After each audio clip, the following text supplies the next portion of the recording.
concede, along with me, that Pamela had 4 different background colors that she deploys in her deck. You've got, obviously, gold, yellow. Yeah, I'm calling it gold. Put that right there. And I'm looking for the clearest iterations of these, okay? Blue, right? Gray and black. Okay. Whoa, right? What a coincidence, openphones. 4 colors and 4 elements in the universe of the cards, in the theology of the cards. So true. But that said, am I certain that there is an apples for apples comparison to be made? I am not. I don't know if there's rhyme or reason to what we're diving into here. All I know is that it called me. It called me yesterday. It made me buy a deck, for starters, which, I mean, I'm not the hardest sell when it comes to just randomly buying Mystic shit. Sure, I love doing that. And maybe just some part of me wanted to be cheered up in that moment and said, hey, you should just buy yourself a deck. You know, get a new Pam deck, because maybe you'll give it to somebody else. That's a nice thought, isn't it? Why don't we do that? But one way or another it happened. And here we stare at 4 colors, thinking of the 4 elements, thinking of the fiery wands, the watery cups, the airy swords, and the earthy pentacles. I wonder, is there something to this? So let's just see. Maybe there isn't. I'm leaving myself completely open to this being a bust. There's nothing I love more than a failed experiment. How about that? But the gold does seem to feel like it kind of wants to be fire, doesn't it? Doesn't it? And then the blue definitely feels like it wants to be water. I just can't help it. And then you're like, well, is the airy sword gray, like steel, or black, like dirt? And you go, oh, there it is. Gray steel, the airy swords, and the black earth for the material plane. Well, that's interesting. And that, I think that holds water, if I do say so myself. Let's just see how the deck itself responds. If there's any coherence to this. Well, first of all, the next card, if we're going sequentially, and I insist, then the next card is this beautiful High Priestess, La Babesse, classically. And I put her at number 2 on every single color's list at first, because one of the things that makes this card interesting and unique among the other Pamela cards is that, wow, eventually you have to concede something. You have to say, yes, this card does have a blue background. It does. But it also has the other 3 colors prominently positioned as part of the overall background scheme. You've got black, you've got gray, and you've got gold on the floor. So this priestess connects to every single one of the colors. And I'll allow it, frankly. I think that the priestess is a beautiful place for the 4 elements to be born conceptually from water. So we put the priestess in the blue column. Oh, there she is. The Empress. I love you. I love you. I love you. I love you so much. Thank you for saving my life. Thank you for saving my life. Gold. 100% gold. And all of the other colors as well. Sure, we can get into that next level down. But for now, we're just thinking about background colors. And that's gold, baby. Which means fire. So far, anyway. I'm curious when this terminates its usefulness. When the elemental interpretation starts to lose steam. Let's just see it together, shall we? Let's just see. Let's see how far it takes for this to stop cohering. Because right away, we got something challenging here. We've got an Emperor card that does not have a gold, blue, gray, or black background. It has an orange background. And as I reckoned with it, I said to myself, I'm putting this into the gold category because I think that's what Pamela would have wanted me to do. And I think it just needs to be dog-eared as being a special space or energy, a special energy unto itself that required its own background color, a variation of gold. So, moving upward from the Emperor, from that gold, that darkened gold, we leave the theoretical fire space and we go to the air space in the gray background of the Hierophant. Fire, water, fire, fire, air. 6. The lovers. Oh, look at them. Look at this card. Ooh, is this card complicated? Ugh, this card is as complicated as it gets. Imagery-wise, energy-wise. Why did she change it from the imagery on display in the Marseille deck? The Marseille deck depicts 3 people and a spirit. A spiritual presence, an angel in the air. Cupid, question mark? There's an arrow and a bow in their hands, and they're aiming it downward, but it's not necessarily clear what is going on in that card, the lover. Here, there is clarity. I know that I am looking at Adam and Eve because I see the tree of life and the tree of knowledge. I see the serpent. I see the angel above them, which I'm quite sure I should know the name of at this point and have simply forgotten. And yet still, the complexities. As a reader, I skate on the 6s a lot now. I can sense it in myself because I'm not always connected to exactly what they're getting at. I mean, this card is the heart of the 6s, and therefore the 6s themselves become blurry to me if I don't understand this card. And I think that goes for the Emperor too. I think the 6s and the 9s are challenging me in these moments. Maybe because I'm living through them. So anyway, okay, the Lover's card. Gold. Simple. Interesting though, phones. What about this? Gold, blue, and that's a new. Okay, don't go. Look, we're staying on top level stuff. Top of the card. If you hand this card to somebody who doesn't know any better, you say, "What's the background color?" They say gold. I say, "Okay, that's fair." But then I say, actually, and this is where it gets annoying. The background color is blue. It's blue, just like it is blue there. I think that the sun is not the background, the sun is the sun. Thus, there you have it. That's a blue background card.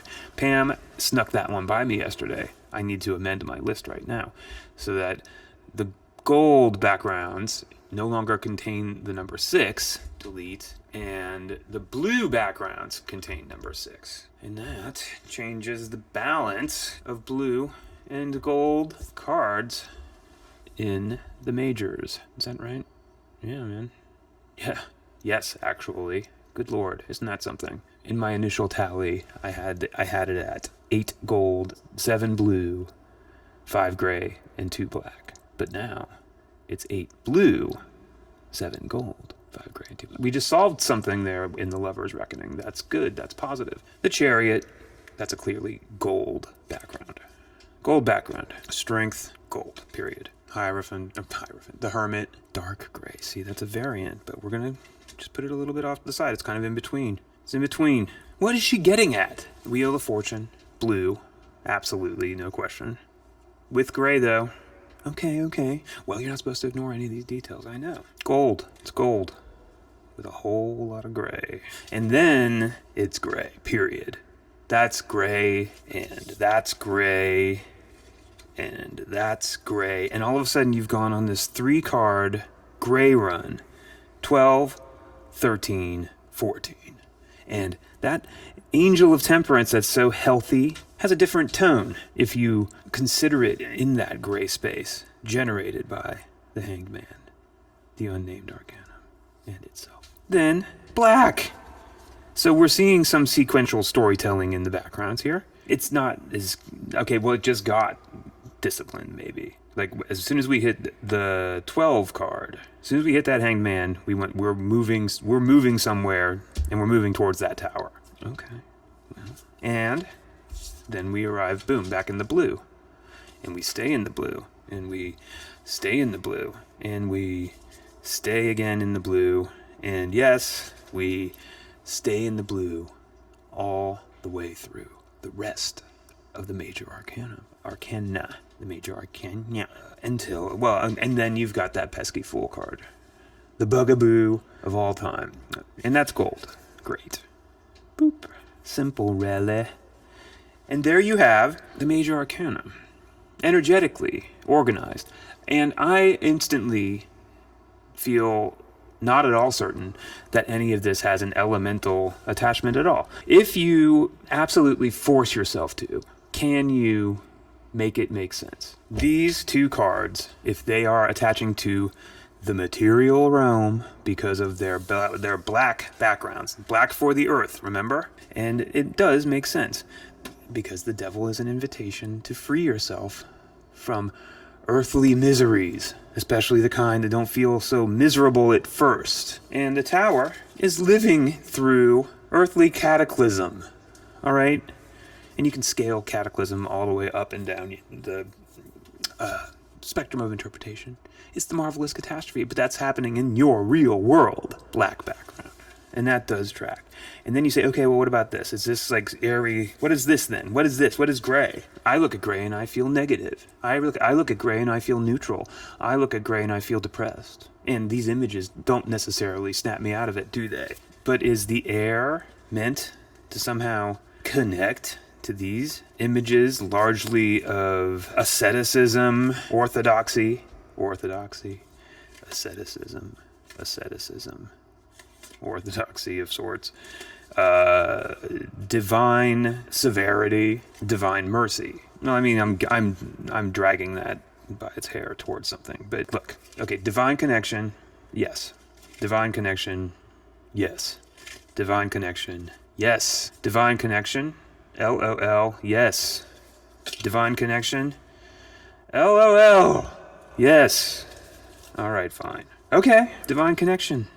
Let's just leave it there. And again, we're not getting too worried right now about the elements or anything in particular that would restrict us from our interpretive playground. Matters of the material, earthly miseries, suffering, the human experience, divine connection. It starts in the orthodoxy of the church and it ends in rebirth. That orthodoxy very quickly moving into solitude, etc. Okay. Well, what to make of the background color blue? What are we seeing here? Well, for starters, it's hard to miss that the blue color is all about the final 5 cards in the major arcana.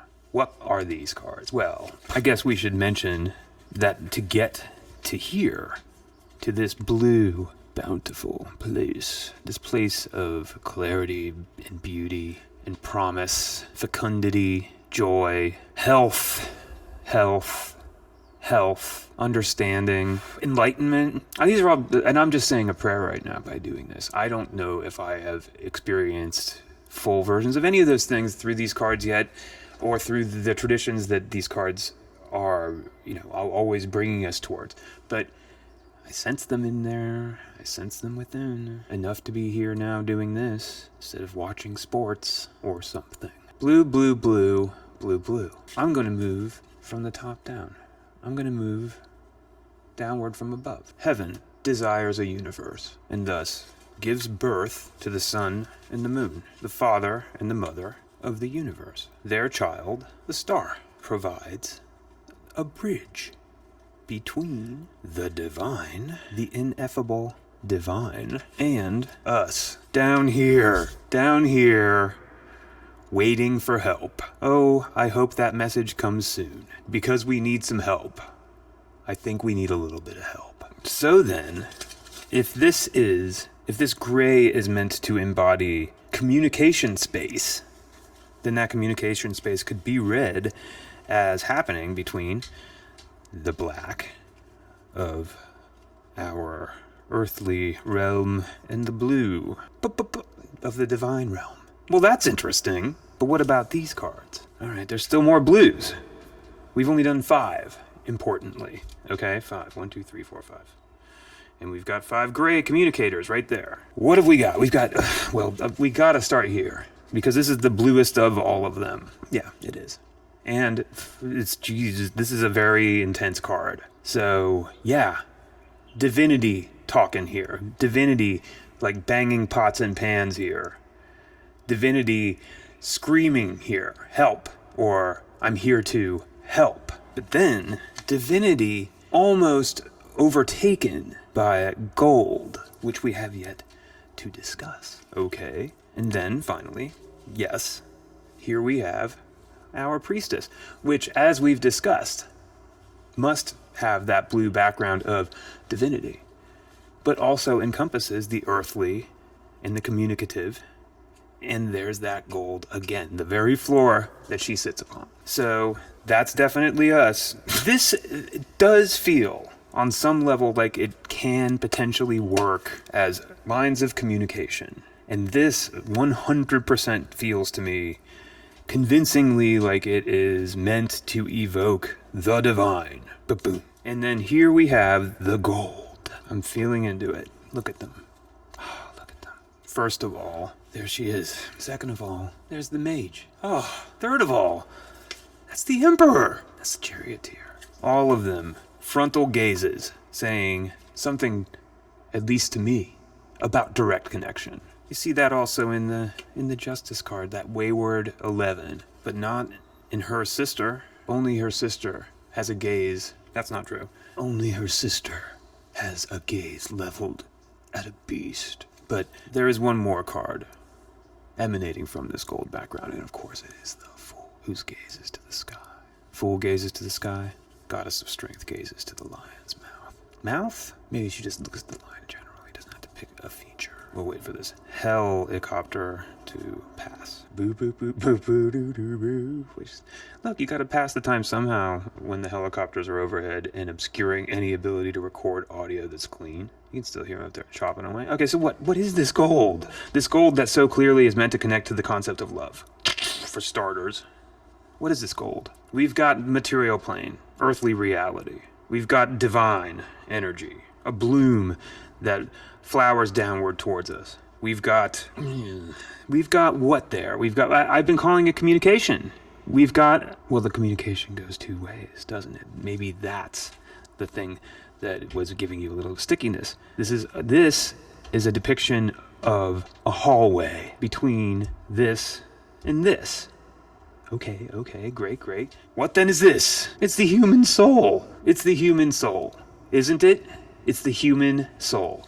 It's us. It's us. Because we aren't this. No. This is us. Oh, does that feel good? That's the fiery, passionate soul. It's the fiery, passionate soul. That's the fiery, passionate soul. That's the fiery, passionate soul. Infinity sign. 12 stars overhead. The charioteer driving the world, using his gray chariot. Justice, sitting inside of her gray enthronement, communicating the blue sword of divine wisdom here in human terms. But not human terms the way that the devil card means, not those kind of human terms. In superhuman terms, let's say, with a gigantic asterisk next to that. Superhuman in that you are willing to consent to the possibility that humans, the human mind, is capable of divine connection. Of course, Pam would have put the Fool at the beginning of the deck. That was the Golden Dawn way. You can't fault her for that. That was the tradition that she was practicing. So I give it to her.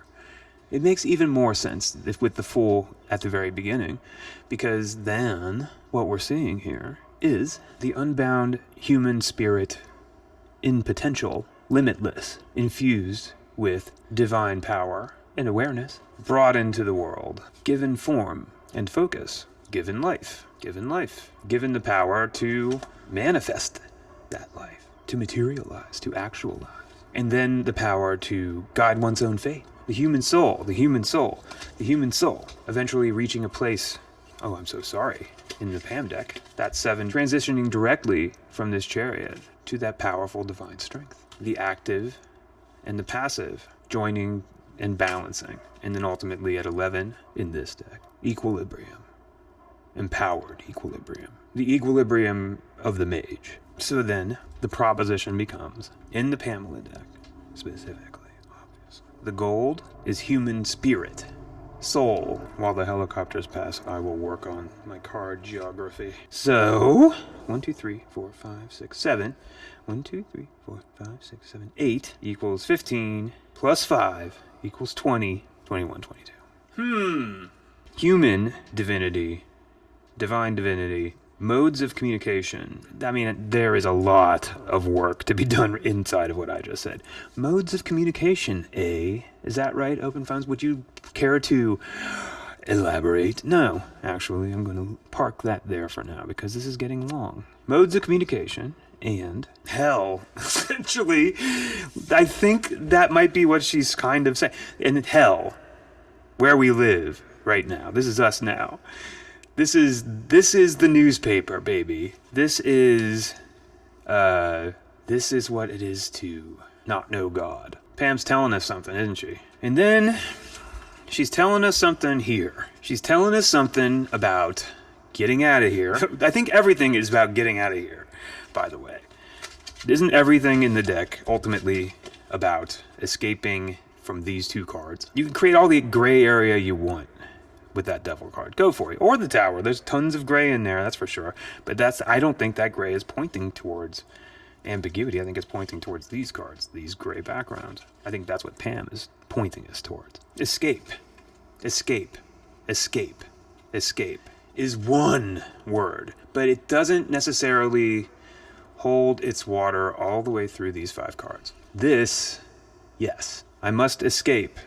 Well, then you must progress upward from the number 4. You must move upward and inward toward divinity. Okay, so I move upward towards divinity. I establish a bridge between me and the divine.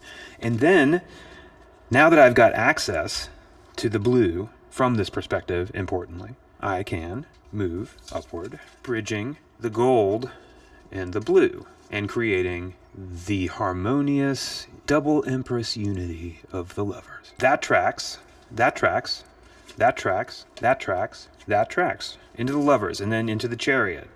Because we're back into the human soul, and the human soul now has real power, a real ability to choose its destiny in a new way. Strength.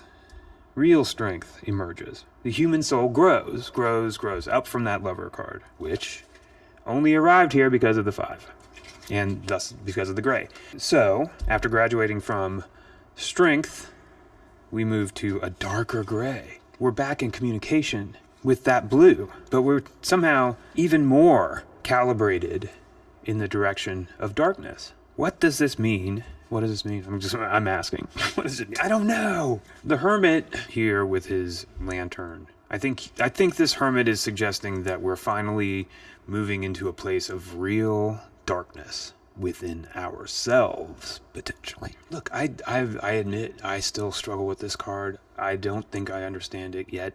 I don't think I've lived through it yet. I know I've attached to its energy of solitude many times, but it's not yet felt like a spiritual advancement to me. So I do struggle with it, but I sense darkness in the hermit, more darkness than in this Hierophant, which feels so kind of like, gaudy compared to the austerity of this image. One way or another, we're in contact with that blue. Here, we're communicating in night.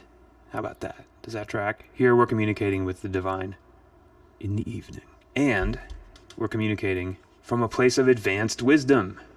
That's what that beard has to mean. And then here we have, the hangman. The hangman is the choice.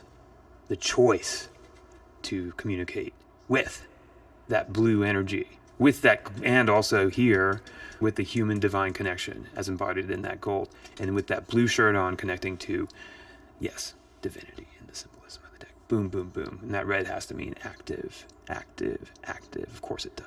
Communication. But then the word communication stops feeling correct. And instead, the word becomes transformation. It becomes something, there's something about travel from one place to a different place, energetically implied in this card. And then directly afterward, we find this healing angel of temperance with its triangle of golden balance and its human soul colored goblets and hair and the emperor colored triangle on their chest and their active red wings. Human soul channeling divinity between its dual aspects. Yes, to that. So this then becomes a depiction not of the pathway of communication, but of the communication itself from a more macrocosmic perspective. And this then becomes a form of meeting between human soul and the finality of material existence with a backdrop of divine energy. It remains a card dedicated in some way to change, but not communication, movement. Is there an argument for putting this card in the same category as a lover's card, where you really have to consider how the background itself is a fairly even split between blue and, in this case, gray? Maybe. Or this set of cards is there to depict humanity reaching toward the divine to communicate. And these two cards are here to depict divinity communicating with humanity. That feels like it might be going somewhere interesting.